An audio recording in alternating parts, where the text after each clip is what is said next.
Coach Kelly's defense is kind of a complicated one. As the defense as a whole is Complicated. Why do you? Just like complex. There's a lot that goes into it. Okay, it's not complicated. I just mean like there's a lot that goes into it. Complex. A lot of things you guys like to run. As the defense as a whole has gotten a grasp of it through as the season has gone on, do you think that's led to kind of some of the better performances that you've seen since the bye week? Yeah, and what we've had better is more buy-in and attention to detail. I don't know if I wouldn't say it's complex or complicated. It's the same defense that a majority of the NFL teams run. Same defense that Coach Saban runs and defense that they run over at UGA. So, it's a defense that ultimately help these guys in the future. But I think what has helped us is guys being accountable and doing their job. If you go back and look at all the explosive plays that we give up, if we could sit down with you and watch tape, you'll see that someone did not do their job. And if they had did their job, then it would have been a gain of nothing or a minimum gain. Wouldn't have gave up an explosive is what I'm saying. So I just think it's been more buy-in, and the coaches have done a better job at putting the burden of responsibility on the players. Hey, get the call, give the call, line up and do your job, execute your job. That's what I think it's been. How have the guys in your buck group graded out in your eyes this season? Well, I grade hard, so even if they play well, then now I'm really attention to detail and grading the little things. Did you false step? Did you take the right angle to the ball? Did you communicate pre-snap? Is your alignment right? So it's hard to grade out well with me, but they've been doing better. I like my group because they hold each other accountable. They hold each other accountable, and man, they all try to live up to the standard of what we said in the room, and that's what I like. They play for each other, and when one makes a play, they get excited. There's no individuals in my room. Not saying that there's any individuals on the team, but specifically in my group, I don't. The selfishness, I said it earlier in the year, and that's what I'm proud of the Bucks about. Coach Jordan was very productive last year at Arkansas. Mm-hmm. Do you feel like you're getting exactly what you guys had hoped for with him? I do. He's a leader. He makes plays. He has a variety of different plays. He's at sacks now. We want him to get more sacks. He's got TFLs. He understands the integrity of the defense. He's been in the SEC.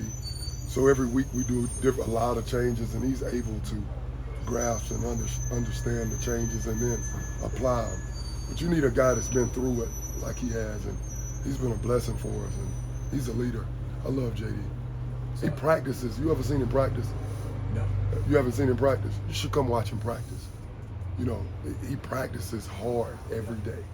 So ultimately, that's the standard. So all the other guys practice hard. But so with that, this is obviously his only year here. Mm-hmm. You got a lot of guys that are going to come back. Mm-hmm. How much of an impact can he make on those guys that are coming back? He does.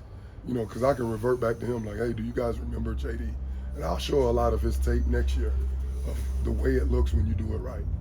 He has a lot of teach tape clips that I'll keep for a long time, whether it's striking blockers, putting edges on defenses, whether it's slanting inside, running rush games, rushing the passer. He'll be a guy I use as an example for a long time. Jordan was very complimentary of Arden and kind of his progress. Is he that guy that you feel like is about to take that next step and become the guy of the room, maybe going into next year? He should be. Arden is extremely talented, and when he turns it on, he's on. But I could very well see Arden filling those shoes.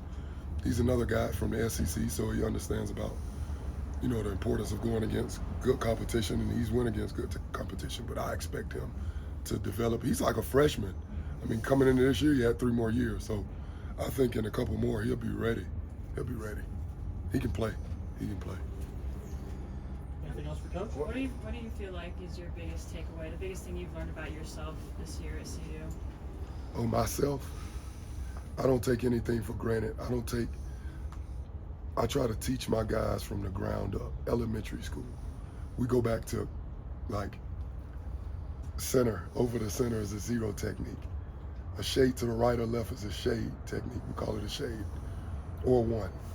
Inside shade of the guard is a 2-eye. So I go back to elementary school. I don't assume that they know anything. That was the biggest thing I take from. Another thing is kind of trying to make them have a small world but a big understanding. How can I take this material and not dummy it down, but just put it in their terms for a 20-year-old to understand it. You know, a complex scheme and make it well 20, 21-year-old. So that's been a lot of fun for me is teaching. I've learned that I'm a pretty good teacher. And it's only until you get through in the fire and like, hey, you got to do it. But I did it a lot at Texas A&M, so I was ready for it, but I don't assume anything. I'm going to start from the ground zero. We've seen Kyrie kind of line up at different spots all over the line, just to maybe just maximize his ability to get the best four pass rushers on the field for certain downs. What about him makes you guys so confident that he can rush from different spots on the line? Well, Kyrie's got to be a complete player, and he knows that. He's got to be firm enough and physical enough to stop strike blockers and stop the run. And that's what he's got to work off during the offseason. You know, he's 220, 25 pounds. I want him at 240, 245, so he can withstand in the run game. But he is a good pass rusher. But he didn't come here just to be a good pass rusher. He got to be a complete football player. Nobody's getting drafted only being a pass rusher, you know, or just stopping the run. So he's got a lot he need to work on during the offseason, putting on weight, being more physical. And he's played more physical. But he is a good pass rusher. He is. Coach, Leonard and Chaz have earned And that's been themselves- beneficial to us, you know, moving him around in different spots. Leonard and Chaz have earned themselves some playing time these last few weeks. How have you viewed their progression as the season's gone on? Chaz has really gotten better. He's waited his turn. He's a great kid. You know, he doesn't complain about the lack of playing time. He just comes and outworks. And that's what I told him. You got to outwork people. You know, when you're second or third string, you got to do more to jump the first guy. And he's embraced that. And he's a good kid. And Payne has been more consistent. And Payne needs to be more physical in the run game. He knows that. And he needs to, you know, be more productive in the pass. But he's done everything. They've both done everything we've asked them to do. That's all you can ask. Last question. All right. Thank you, Coach. Good. Thank y'all.